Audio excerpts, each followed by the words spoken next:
Matthew 7:7. Ask and you will receive. Search and you will find.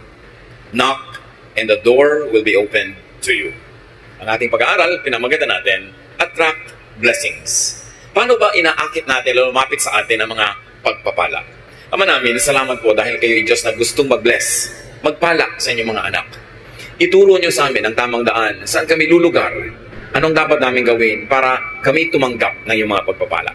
Bless us, Father, enlighten us, strengthen us. In the name of Jesus, your Son, we pray with thanksgiving. Maraming mga tao, ang tanong nila, paano ba ako magiging blessed? Ang tanong pa ng iba, mas diretso, paano ba ako suswertehin? Bakit parang mailap sa akin ang kapalaran? Tapos parang ang dali-dali na lumapit sa iba. Pag sinuri natin yung mga buhay, pamamaraan ng pamumuhay ng mga taong maituturing na mapalad, pinagpala, blessed, may mga common denominator. At nasa Biblia mismo ang susi kung paano ang tao ay magiging blessed o tatanggap ng pagpapala. How to attract blessings? Be clean and tidy in your body and surroundings. Umpisang-umpisa yan. God is God of cleanliness. God is God of beauty. God is God of tidiness and cleanliness. Kung paano dapat malinis ang ating espiritu, ang kakambal kasi ng espiritu natin, katawan, the physical world, malinis din, maayos ang ating katawan, ang ating pangangatawan, at ang ating kapaligiran. It goes without saying, na kung ikay marumi at burara sa iyong kalusugan, sa iyong katawan, sa iyong kalinisan, madali ka magkasakit. At mahirap mag-blessed kung may sakit. Mahina ang iyong katawan, tinatamad ka, wala kang energy, wala kang drive. So dapat namumuhay ang tao sa paraan na siya'y palayo ng palayo sa mga infection, sa mga accidents, dala ng kapabayaan at karumihan at kaguluhan ng paligid. 2 Timothy 2:21, all who cleanse themselves of the things I have mentioned will become special utensils, dedicated and useful to the honor of the house, meaning the Lord, ready for every good work. So to be ready for every good work, which is also equivalent to be ready to become an instrument and a channel of blessing, which is also the same as to be ready to be the recipient of blessing, one is to rid themselves of all of those filth, all the disorderliness, and all the dirt mentioned in many, many verses in the Bible. Kaya nga ang kalinisan ng katawan, ng pamamahay, ng kapaligiran at kaayusan nito kasama sa pag-attract ng blessings.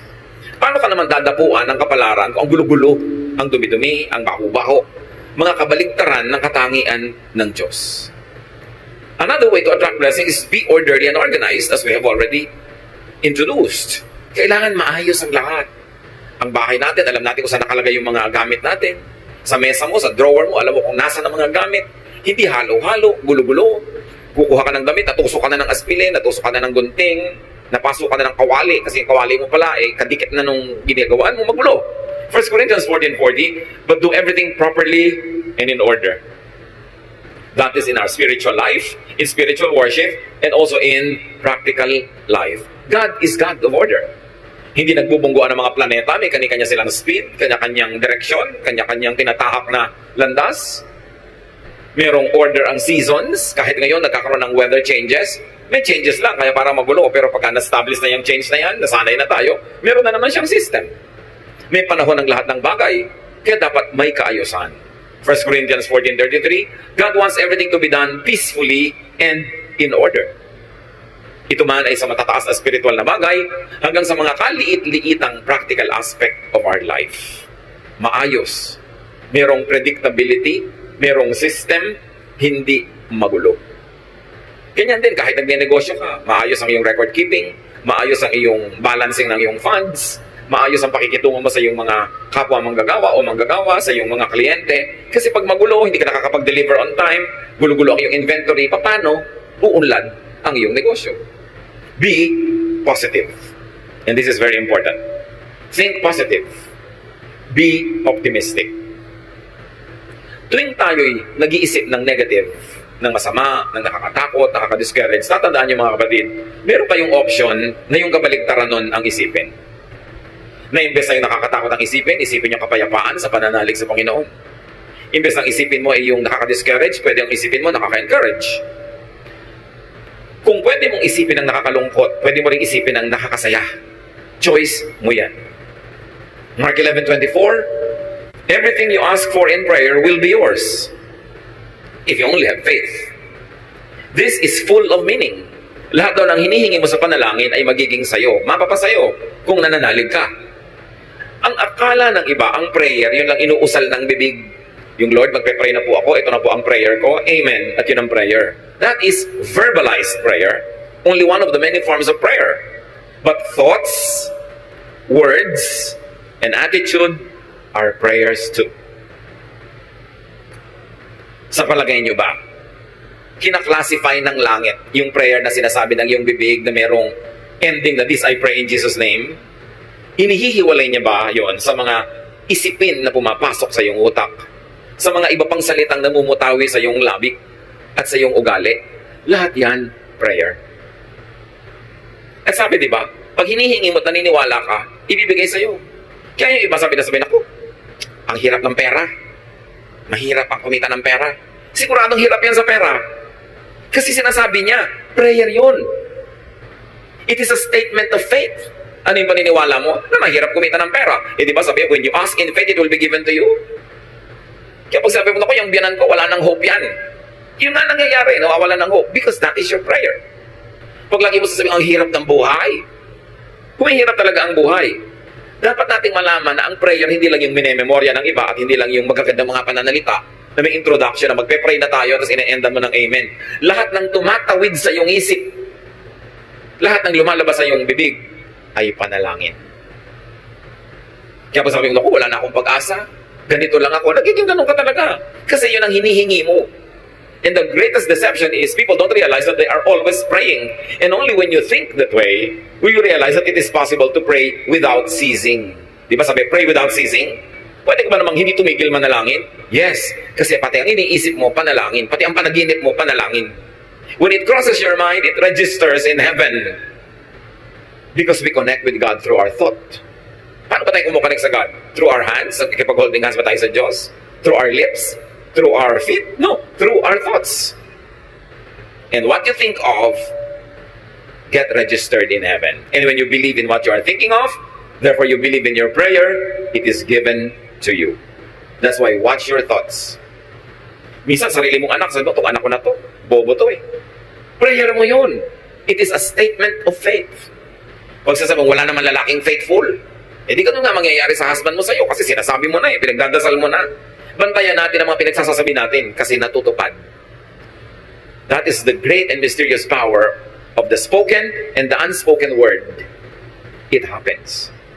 Kasi we were created in God's image. At pag ang Diyos inisip niya, sinabi niya, nangyayari. Pag sinabi niya, let there be light, nagkakalight. Pag sinabi niya, let waters and the earth separate, nangyayari. Eh, we were created in God's image. May kapangyarihan ang ating salita. That's why with every word you say, you either bless or curse your own life and others. Kaya dapat mag-isip.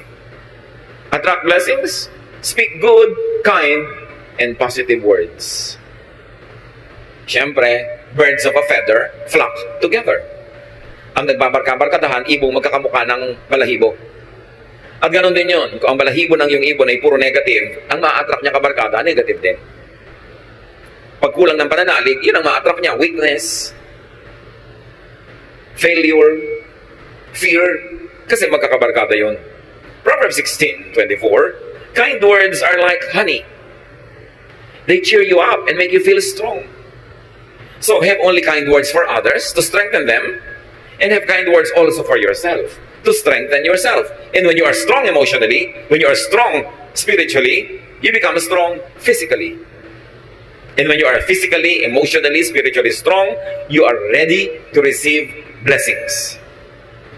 Blessings go to the strong, to the happy, to the positive. Because magkamukha sila, magkabarkada sila. Prepare yourself to be blessed. Pag may nangyayaring hindi maganda sa iyong buhay, pwede mong yun i-celebrate. Palakihin mo siya. Hindi maganda ang buhay ko, kawawa naman ako, api ako, wala akong talent, mahirap ako. Sige, paulit-ulitin mo at di kanyan iiwan. To change a situation, you've got to change your thought about it first. Be changed by the renewing of your mind. It's all in the mind. It's all in the thought. Kaya pag nakokontrol mo yung direksyon ng yung utak, uy, teka, nagne-negative ka utak ka, ayoko niyan, ipapositive ko to. Uy, nagiging afraid ka, gagawin ko, faith, ang kapalit, mananalig ako. Decision yan. So kind words are like honey. You know, unkind words are like acid. Pag ang bibig mo lagi ang laman unkind words, parang lalagyan niya na may lamang asido. It destroys its own container. So prepare to be blessed by thinking positive, by being positive. It is a choice. It is a habit to be positive or to be negative. But you know that God is positive. Paano kanya i-bless kung negative ka? Hindi ka handang tumanggap. Another way to attract blessings is to be a blessing to others. Matthew 5:16, make your light shine so others will see the good you do and praise your Father in heaven. When people praise God because of what they see in you, is it too far for God and too difficult for God to bless you? Because He gets delighted when He is praised. And He is worthy of praise. Pero kung napipintasan ng Diyos dahil sa iyo, alam mo na kung anong ina-attract mo na energy. Yung kasabihang talbog sa akin, dikit sa'yo. Pag blessing ka sa iba, tatalbog din yung blessing, didikit sa'yo. Pagka curse o sumpa ka sa iba, tatalbog yung sumpa, babalik sa'yo didikit. Because what you give is what you get.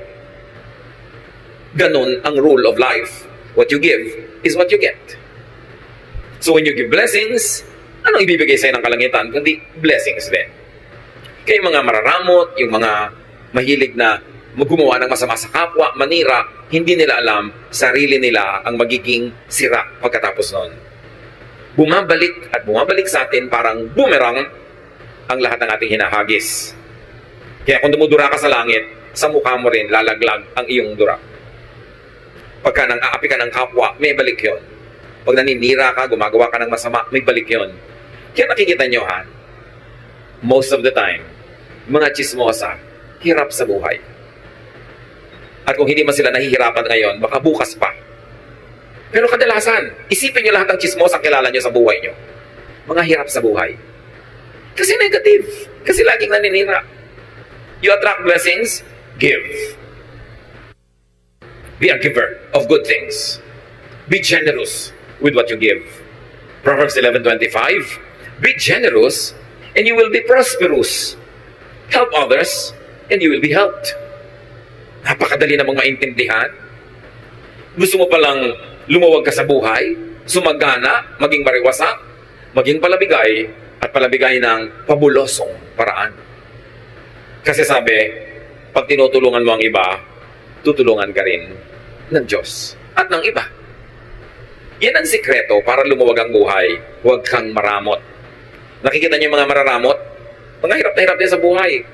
Kumisan ang damot-damot, laging nanlalamang, nakakaipon ng konting pera, tapos biglang isang grabing sakit, ubos ang pera. Nagbabalansi lagi. God is the greatest accountant. Laging may debit, may credit, laging may balance. At binabalansin ng langit ang lahat ng negative na binibigay natin sa kapwa at sa mundo. At ganoon din ang positive. Ibinabalik. What you give is what you get. Yan ang rule ng kalangitan. And you keep what you give away. Parang baligtad. Pero ganun talaga. You lose what you are trying to selfishly keep for yourself. But what you try to give comes back to you. And even if it doesn't come back to you the moment you give it, the mere fact na may ibinigay ka, ibig sabihin na una ka nang tumanggap. Kaya pwede ka na magbigay. Kaya kahit hindi ibalik yon, panalo ka na rin kasi may naibigay ka nga. Ibig sabihin, may natanggap ka na noon pa. Kung hindi, wala ka namang ibibigay. You attract blessings, be industrious. Kailangan masipag. Pag kami nagtatanong sa akin young person, namimili kung sinong papakasalan among several choices. Everything being equal, anak, sasabihin ko, tingnan mo kung sino yung masipag. Yung masipag, malayo yan sa gutom, lalo't smart. Pero kahit gwapo, tamad, gutom yan, at pag kumakalam na yung sikmura mo, hindi ka tayo magugwapuhan dyan. Kailangan masipag. Masarap kasama ang masipag. Magaan kasama. So, be industrious. You want to attract blessings? Alam nyo, God is God who works. Sabi niya, 6 days you should labor, and the 7th you should rest. So, 6 days of work, bago ka magkaroon ng 1 day of rest. Hindi katulad naman ng iba, 6 days of rest, 1 day, rest pa rin. Walang work, tapos gusto magkapera. Work well. It's not enough that you work well. Para yung quality ng trabaho mataas. Nakakalungkot naman, ang sipag-sipag mo nga, pero napakaliit naman ang sweldo doon sa pinagtatrabahuhan mo. Dapat humanap ka ng iba na yung sipag mo masusuklian ng tamang katumbas na sweldo o kita o tubo. Kasi marami naman masipag, kaya lang hindi smart. nagasgas na, napagod na, namatay na katatrabaho, pobre pa rin. Kasi yung kanyang ginagawa, hindi sapat yung kinikita niya sa kanyang pagod. Dapat sapat para sulit. Kung magtatrabaho ka ng 7 taon, 10 taon, 50 taon, dapat mas marami kang kinita kaysa nagtrabaho ka rin ng ganong kahaba na ang konti-konti ng kinita mo. Be productive. 1 Thessalonians 4:11. Try your best to live quietly, to mind your own business, and to work hard, just as we taught you to do. So, hard work. Focus on what you do, not on what others do. Pag lagi kang nanonood sa buhay ng iba, hindi ka makakapamuhay ng sarili mong buhay. Kailangan nakafocus ka sa ginagawa mo, hindi sa ginagawa ng iba. Then you can go deep, and you can go high, and you can go wide, and you will achieve more. 2 Thessalonians 3:10, we also gave you this rule. If you don't work, you don't eat. Naku, kung ang mga Kristiyano lang, susundin ito, karami ka mag-anak na ililibing sa gutom bukas. Pero mahilig kasi tayo magpremyo sa tamad. Bakit yung tamad? Laging sinusuportahan. Tapos yung masipag, ang pinaparusahan, sa kanya ipinapasan ang lahat ng gastusin ng mga tamad. Ito ang turo sa Biblia. Hindi ka nagtatrabaho, die. Pamatay ka sa gutom. Liban nila ikay sobrang tanda na, sobrang bata pa, o sobrang may sakit. But if you're able-bodied, you should feed yourself at least. Hindi mo dapat inaasa sa iba ang kakainin mo. Dito naman sa atin, may isang nagtatrabaho, may 5 kapatid na humihingi, kaya aga-agang magbubuntis, mag-aanak, ang gatas ngayon, hihingi na uli sa ating nagtatrabaho o sa kuya. Yun namang nanay, iiyak-iyak doon sa kapatid mo, kung babayaan. Bakit laging tamad na kapatid ko lagi ang inaabogado ninyo sa akin? Di na kayo sa akin naawa. Di ba? May mga ganong magulang naman. Kung sino yung masipag, pinarurusahan. Yung tamad, pinapremyuhan. Hindi yun biblical. Pag nakaranas siyang magutom at kumalaman si Kura, magtatrabaho. 50 years old na, humihingi pa ng pang-load. Abay, huwag kang mag-cellphone kung wala kang pang-load. Di ba? Huwag kang magsaya kung boring. Lagi, alam niyo yung mga tamad, laging boring. Laging nabobore. Subukan nilang magutom. Di ba? So, if you want to eat, you work. And if you work smart, you eat. Dinadagdag natin yung smart. Although sasabihin ng grammar teacher ko, if you work smartly. No? But if you work smart, you eat. Hindi lang yung work ka ng work, pero hindi ka naman smart, napapagod ka, wala kang kita. Marami rin ganun trabaho eh. Dapat sulit. But remember, brothers and sisters, laziness attracts hunger. It attracts many other negative things. Pag tamad, marami nang kakambal na problema. At dahil tamad, laging nabobore. Hindi kasi busy. Pag nabobore, iimbento ng mga kabalbalan. At usually, magastos ang bunga ng kabalbalan. Napapaaway, nagalasing, asawa ng maaga. May mga kakambal na mga problema, yung pagiging tamad. Kaya dapat ang tao busy lagi para mawala siya ng oras sa kabalbalan. Because an idle mind is the devil's workshop. If the devil see you doing nothing, he will put you to work. And definitely, ang magagawa mo, pampagulo ng buhay. Attract blessings, be appreciative. Be thankful, be grateful. Kasali yan. Because thankfulness, gratitude, appreciation is the path of blessings. Kumbaga ang ilog, merong dinadaanan niya na landas. May ruta yan, di ba? Ang gano'n din ang blessing, may ruta yan. Ang dadaanan niyan, yung mga pangpang ay thankful, orderly, beautiful, grateful, positive, productive. Doon dadaan ang ilog yung agos ng pagpapala. Pag ikaw hindi ka appreciative, hindi ka mapagpapala. Yung binigyan ka, tapos nagreklamo ka, ba't ito lang? Sa susunod, di ka na mabibigyan.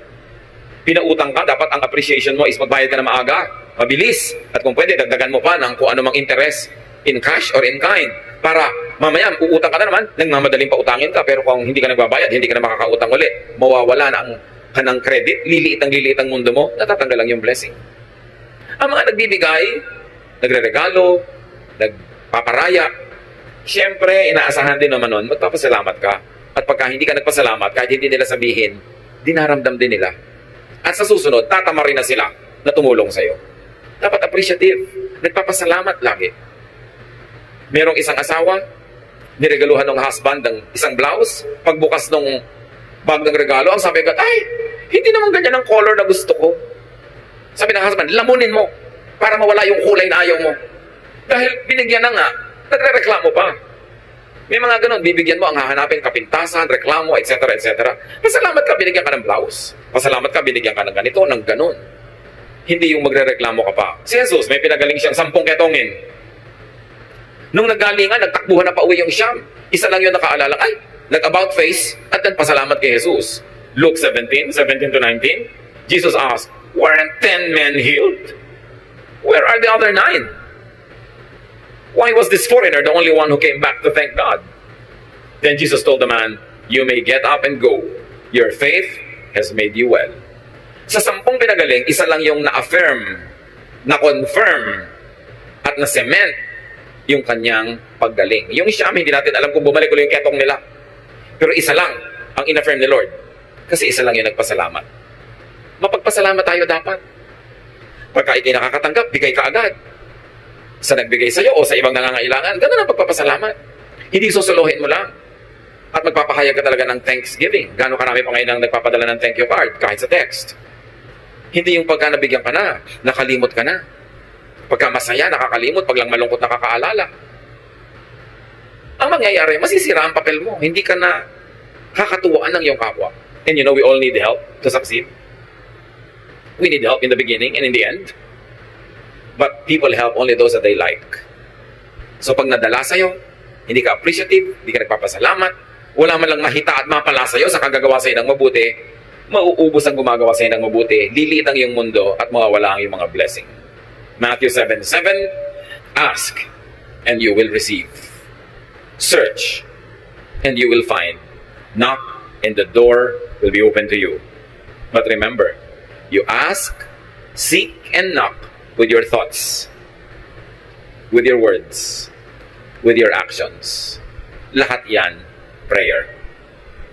Kahit hindi ka mahilig sa formal prayer, group prayer, corporate prayer, kung ang thoughts mo lagi, words mo at buhay, ay nakasang-ayon sa mga katuruang ito, nagdadasal ka actually. At dinidinig ang iyong dasal. Remember, you attract what you think of.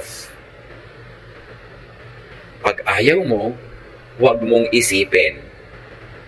Kasi oras inisip mo na, pupuntahan ka niya. Ayaw mong matakot, huwag kang mag-isip ng nakakatakot. Huwag kang manood ng nakakatakot, huwag kang makinig ng nakakatakot. Kasi oras na pinapasok mo yan sa utak mo, hindi ka na niya lulubayan, lagi ka niyang tatakutin.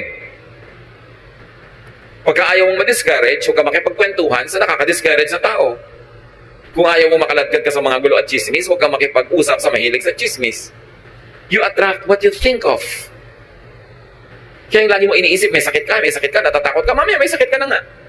Isipin mo, malusog ka. Because ang iniisip is a declaration of faith. And when you believe in it, it will happen. Ganon ka-powerful ang ating mind. Kasi mind of all our body parts, mind is the throne of God. Doon talaga nakatira ang Diyos. At yun ang inaagaw ni Satanas, yung mind mo rin. Gusto niyang tumira din siya doon para yung mga isipin niya pumasok sa isip mo. Yung mga pananakot niya, yung mga panggigipit niya, pagpapahirap niya, pag-aakit niya, utak ang pinag-aagawan. Kaya dapat ilok-lok natin sa ating utak ang Diyos. Hindi si Satan. Hindi mga negative, hindi mga nakakatakot, hindi mga nakakasira ng loob. You attract what you think of, you attract what you say. Watch your language. What you say will come true. And you attract what you do. Yan ang mga prayer. Luke 6:38, give, and it will be given to you. A good measure, pressed down, shaken together, and running over, will be poured into your lap. For with the measure you use, it will be measured to you. Kung anong ibinibigay mo, yun ang tatanggapin mo. Kung paano ka magbigay, ganun ka rin paano tatanggap. So give, and you will receive. Be a blessing, and you will be blessed. Dear Lord, we thank you for these reminders. Salamat sa mga paalala nyo na hindi naman mahiwaga para mabless. Itinuro nyo sa inyong salita kung paano kami mabibless. Buksan nyo po ang aming isip. At sa mga alam na namin, turuan mo kaming maging masunurin, that we do not resist your word when we hear it. That today as we hear your word, we do not harden our hearts as in rebellion, kundi maging teachable kami. And we should be willing to change our ways, to change from negative to positive, from ungrateful to grateful, from unloving to loving, from unhappy to happy. Teach us, Lord, to pattern our thoughts after the thoughts of your Son, Jesus. Madisiplina namin ang aming isip at ang aming bibig at tumindig kami lumugar kung saan dumadaan ang agos ng iyong pagpapala. Pagbulay-bulayan natin ang mga ito, mga kapatid, kung paano i-apply sa ating personal life. Meditate on it for a minute. Think about what this message is telling us and decide to heed the word of truth, truth that liberates and empowers. Be alone with the Lord in